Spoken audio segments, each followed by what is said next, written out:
Hola, cage fighting connoisseurs. This is KidNativeBloodyElbow.com. I'm here to bring you the one, the only, the bathrobe review. Last time some people complained it wasn't the bathrobe review. If I wasn't wearing a bathrobe, I'm back in the bathrobe. It's a little bit cooler and rainy this morning in Austin, Texas. Looking back at UFC 173 last night, humdinger of a fight. Still kind of in shock. Longtime Hanan Barao fan.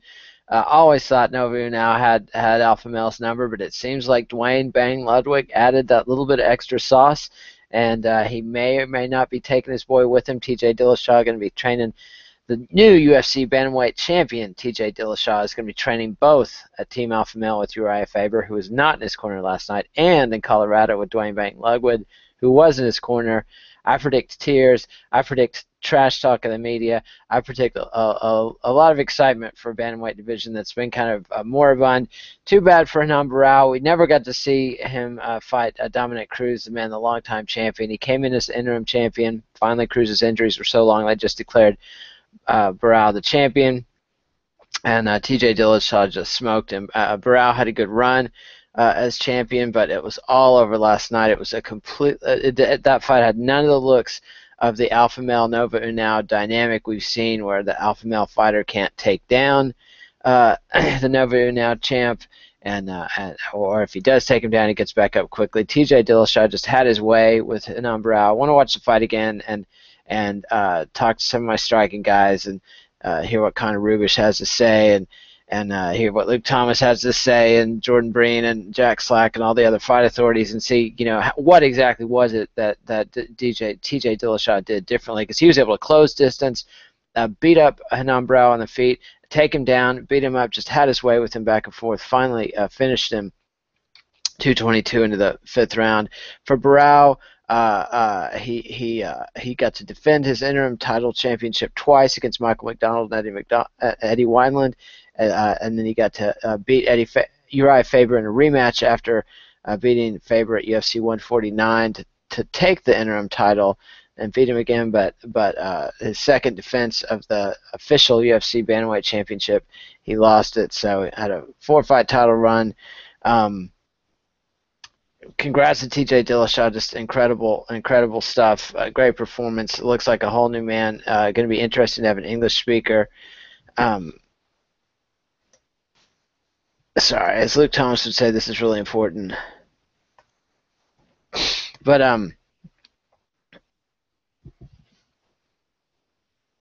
sorry. This actually isn't important. I could totally ignore this, but it's my boss, so I'm responding. My bad. Terrible entertainment. Anyway, great performance from TJ Dillashaw. Going to have a whole new champion, whole new dynamic. Hernan Barao's undefeated streak ends. Probably 32 fights. UFC was trying to claim 35 fights, but as Zane Simon and I talked about on the 6th-round show last night, very unlikely that that's actually correct, because we know he lost his first professional fight in 2009. We only know of 32 fights since then, so hard to say. But anyway, the rest of the card, also before I go to the rest of the card, Dan Henderson, sad to see him go out. Had some old-time fans and friends come over, dear friends, drop by last night to watch the fights with me. These are people who went to New Orleans, went to Kennard, Louisiana with me back in the 90s to see Frank Shamrock beat Igor Zinoviev. I think it was UFC 17. Then again, we went back and saw Boss Rutan beat up Chioki Kusaka. So old-time, long-time, 20-year MMA fans came out and watched, and it was sad for all of us to see Dan Henderson getting ragdolled and tossed around and just beat up like that, and choked unconscious in the 3rd round by Daniel Cormier. Clearly, there's a new sheriff in town, at least among American Olympic wrestlers in light heavyweight division, and now Cormier is coming. He's coming for John Jones or Alexander Gustafsson, whoever's wearing the belt when he gets his title shot. He was calling out John Jones, but they announced Jones versus Gustafsson 2 for August 30th last night. Jones still hasn't signed on the dotted line for that fight, but if I was John Jones, I mean, you got to fight somebody scary. It's either going to be Alexander Gustafsson, the guy who nearly knocked you off at UFC 165, or it's going to be Daniel Cormier, who's clearly the hot new kid in town in the light heavyweight division and scary prospect. But let's run through the card from top to bottom. I haven't did notes for this card. That's how different I am. This is how much I'm changing it up. And it's, last night I had notes and totally jammed up the post-fight show, in my opinion. And here we go to mess up the Bathrobe review with notes and pre-planning and paying attention. So let me open up my notes here. And the first fight, Li Jingliang, looks like we've got a promising young Chinese fighter in the UFC, which is a big deal as they're trying to expand into the Chinese market. Came in and decision, David Micheaux.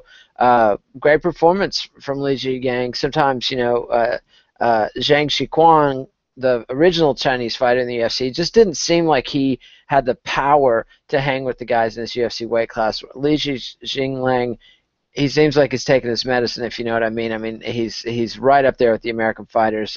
Seems to be using standard practices, best practices as we know him here in the UFC, and he is strong, and he can punch, and he overcame. He was supposed to have a huge advantage in grappling, or he has historically against his opponents. Micheaux was able to stuff his wrestling, get him off his back several times, but couldn't handle his counter-striking up close, and Jingliang takes a decision. I'd give it 3 stars, and I'd say watch it later. Some people complain that when I give both review systems, but hey, I'm doing it. I like it. Some people like it. It doesn't hurt you to hear it. So anyway, featherweights, Sam Sicilia just, beat Aaron Phillips, totally dominated him. Aaron Phillips, young kid, 24 years old, 5-0, possibly too much too soon. Has a cool Taekwondo style. I think he can make some adjustments and come back. Plenty of time to recover, but I'd give it 2.5 stars. Nothing just enormously special. I think you can probably skip that fight unless you're just really interested in seeing Aaron Phillips as a prospect, or if you're prepping to see Sam Sicilia before his next fight, maybe check it out. But lightweights, Vince Micheaux and Anthony Njoukani. Vince Micheaux won an ugly fight. He started it out, I can't remember if the eye poke came first and then the nut shot, or nut shot and then eye poke. Either way, 2 fouls, both declared inadvertent. But the net effect is then he just proceeded to whip Anthony Njoukani's ass for the rest of the fight, and took home a unanimous decision. But it's just ugly to see, and I hate to see fighters. I joke about it. If you GSP and you take the championship round nut shot, fine. But going from the eye poke and then the nut shot, and I'm not saying just deliberately, but it still leaves a bad taste in my mouth, and I don't like it. I give this 2 stars, and you could skip it, I think. And then that brings us to the first fight of the FS1 card, Ally Quinta and Mitch Clark. Ally Quinta looked like he was totally stealing the show, totally dominating. Zane Simon says this loss is going to haunt him and be a defining loss for Ally Quinta's career. If so, that's too bad, but great for Mitch Clark. He got a Darce choke as Ally Quinta was trying to do a guard pass, and great choke. Choked him right out. I'd give it 4 stars. A nice upset, set the tone for the night. I think Mitch Clark might have been your TJ Dillashaw's good luck charm here. I would go ahead and watch that as soon as possible.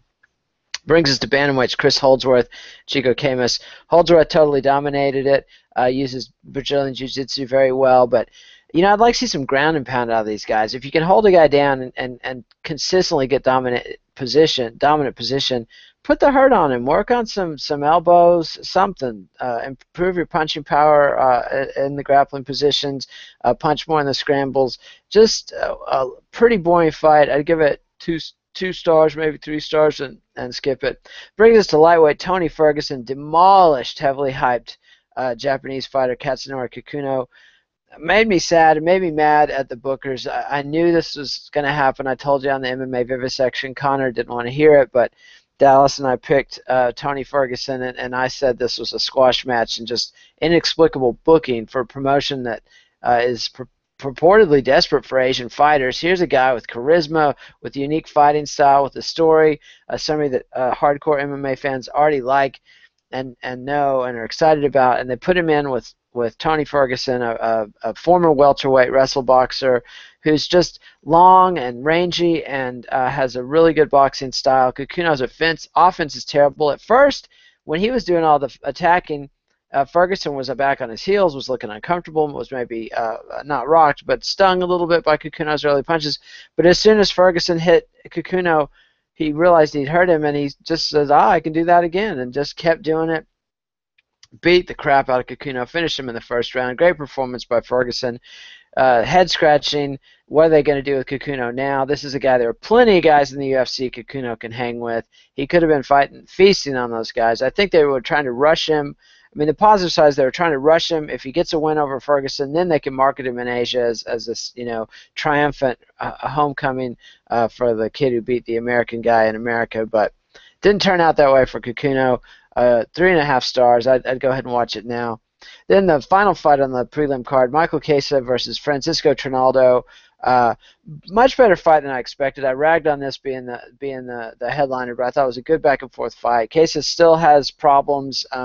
Good grappling, not so much on the striking. Trinaldo very limited, looked very limited, kind of, and Chiesa certainly exposed any weaknesses in his game. I give it 3 stars. No hurry to watch that one if you haven't seen this one. Brings us to the opener of the pay-per-view. Painful fight to watch. James Krause, who I have to apologize to again for totally forgetting. No excuse, because the fight before this, he got screwed hard by Big John McCarthy. Bobby Green was kicking Krause in the nuts over and over again to the point where McCarthy warned him after the second or third break off a nut shot. They come back out. Bobby Green does it again. Low kick. Very questionable placement, and Krause is hurt, and McCarthy declared it was a legal kick and waved the fight off as a TKO win. Complete bullshit. Like, you don't give the guy the benefit of the doubt on a kick that's right on the belt line after he's already been warned for low blows. Anyway, Krause totally, the luck was all on his side last night because Jamie Varner broke his ankle early on in the fight. Couldn't tell if he did it by twisting his ankle or if it was the low kicks, but either way, Krause was throwing the low kicks, and we did see Varner twist his ankle. And then we saw the ref just inexplicably let the fight go on and on and on as Varner. Let me pull up Sherdog and see who is reffing that mess, because he needs to be called out by name. It was a terrible, sadistic performance. It was like watching watching the ref not stop that fight was like watching surgery happen without anesthetic and watching somebody on the surgery team realize it's happening and not do anything. It was Jason Herzog. Terrible, terrible reffing. Your job is to protect the fighters. Jamie Varner was obviously badly injured and hobbling around on one leg for the entire round. They didn't stop it until the round ended. I mean, Jamie Varner was brave, he was gutsy, he kept fighting, he fought surprisingly effectively for a guy fighting on one leg, but just what is the point of that? It was painful to watch, bad reffing, stop it, don't do it again. I would give that, I mean, it was so unpleasant to watch it live. I would just say, give it 2 stars and skip it, man. I mean, it wasn't a great performance by anybody, unless you just want to watch a freak show, watch somebody suffer pointlessly. There's no point in watching it. And that brings us to bantamweight Takeya Mizugaki versus Francisco Rivera. Mizugaki was in the title discussions as long as Renan Barao was champ, but now because TJ Dillashaw has a loss to Austin Cow, people are already forgetting Mizugaki in the title discussions. And here I am skipping over his performance and already talking about the title hunt. Mizugaki put on a fine performance last night against Trinaldo. Looked great, looked classic vintage Mizugaki, got inside, he threw a lot of combinations, landed the counter punches, he landed the harder shots. Rivera occasionally landed on him, fought a great gutsy fight, but just couldn't do much about it, lost unanimous decision. And let's see what my notes say. I gave that fight 3 stars, and go ahead and watch it. Watch whenever you want to. It's a good fight. It's there. Not earth-shaking. Nothing great. So watch it. I guess watch later. It would be my review. And then welterweights, Robbie Lawler and Jake Ellenberger. Robbie Lawler looked great. This is a whole new Robbie Lawler. He looked like a predator with a prey in there. Even though Ellenberger showed, and I bagged on Ellenberger, and it's not fair of me, but I bagged on him for being a front runner and a bully. Last night he was the one getting bullied. He got hurt early and was never really able to establish his own game, but he was in the fight. He got a takedown in the second round, arguably won the second round, or at least had a showing in the second round. But in the first and third, it was all Lawler. Even when Ellenberger dropped Lawler with a punch, Lawler hopped back up laughing like, kid, it's going to take more than that. And Robbie Lawler sent a message to Johnny Hendricks. UFC welterweight champion and the rest of the division. And boy, would I love to see a Nick Diaz-Robbie Lawler rematch. They fought way back in the day, about 10 years ago, 2004, 2005, I think. And Nick Diaz knocked out Robbie Lawler, and that was the beginning of the Nick Diaz legend and sort of the end of the hype train for the young Robbie Lawler, who was supposed to be Matt Hughes' heir apparent, and this banging young knockout artist that was going to rule the roost in the UFC. Instead, he went on a 10-year exile outside the UFC, just come back to the promotion. He's recharged, he's inspired, he can taste that title. He wants it, and he's coming for it. And watch out, world, man. I find Robbie Lawler to be one of the scariest cats in the UFC. And if I was Johnny Hendricks or anybody else in the welterweight division, I would not be sleeping on Robbie Lawler. That cat is scary and mean, and his striking game has been honed and polished. And I really look forward to seeing the technical breakdowns and reading the technical breakdowns on what he was doing exactly that made him so effective against a very dangerous Jake Ellenberger. I'd give it a 4 stars, and I'd say watch it now. I think it's unfortunate for Lawler that it's on one of the lesser pay-per-views of the year. Back in the day, the Memorial Day pay-per-view was a big deal. They tried to book Chris Weidman against Vitor Belfort for the middleweight championship. Then it was going to be Chris Weidman versus Lyoto Machida for the middleweight championship. That could have meant an extra 100,000, 150,000 eyeballs on this card to see Robbie Lawler's performance, but instead it's Henan Barrow and TJ Dillashaw, and not as many people tuned in. But people are going to hear, and Lawler's in the title picture. And speaking, and 4 stars, and watch that sucker now. And Daniel Cormier, great performance against Dan Henderson. There's an element of, oh man, Dan was a shadow of himself. I mean, he can't do the TRT anymore. Dan Henderson, probably the first fighter to get on legal TRT, testosterone replacement therapy, and get permission slips, but the Nevada Commission banned it, and he wasn't able to use it for this fight. And I don't know if that made a difference, or the knockout he suffered against Vitor Belfort, or Father Time catching up with Dan Henderson. This is a guy in his mid-40s who's been fighting for a long time, just did not look the same at all. Meanwhile, Daniel Cormier has shed any baby fat that he had on him at heavyweight. At light heavyweight, this guy looks like a fire plug. It's all muscle. It's a perfect wedge shape, broad shoulders, narrow waist, big pecs, tight abs, no fat on him at all, lean and mean, big strong glutes, big strong thighs.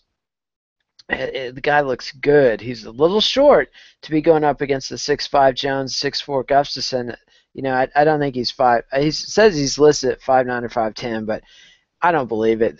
Daniel Cormier is not definitely nowhere near 6 foot, definitely nowhere near 6'5". This guy is going to have a serious height deficit.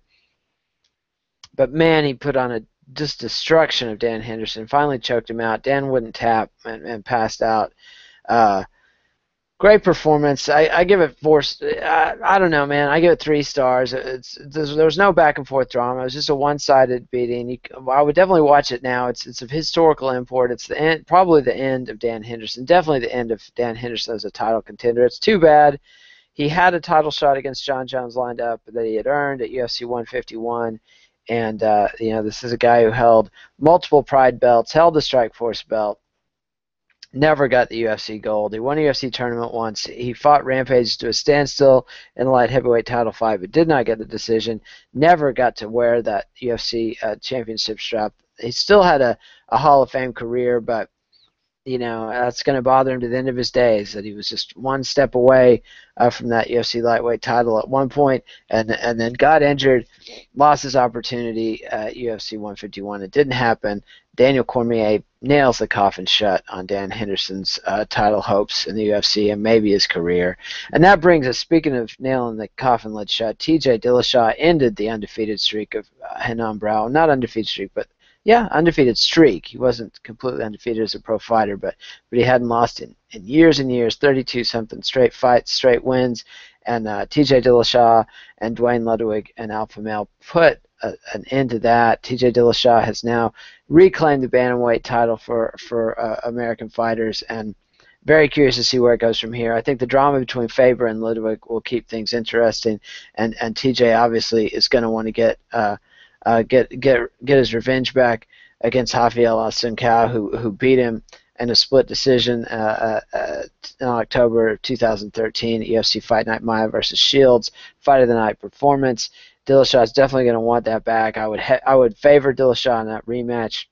So things might be getting interesting at bantamweight. We'll see. We'll see. We'll see. So that's it for my Bathrobe review. Adios, MMA aficionados. It's Kid Nate. Join us next time. Eugene will be back tonight with the Knuckle Up. Probably post that tomorrow morning, and then we'll go on down the line. Let me see what's the next UFC. There's not another pay-per-view for a little bit, but we've got Munoz versus Musasi. Oh yes, the infamous. Next time we'll be seeing you 2 UFCs on the same day. Got one in Germany, Munoz versus Musasi, excuse me, and then Micheaux versus Maldonado, Micheaux versus Maldonado in Brazil on the same night. So May 31st going to be a busy one for MMA fans and MMA journalists, and we'll see you then. Adios, MMA aficionados. Remember, give us a like on this video, subscribe to MMANation.com on YouTube, follow me on Twitter @KidNate, read BloodyElbow.com. We'll see you next time.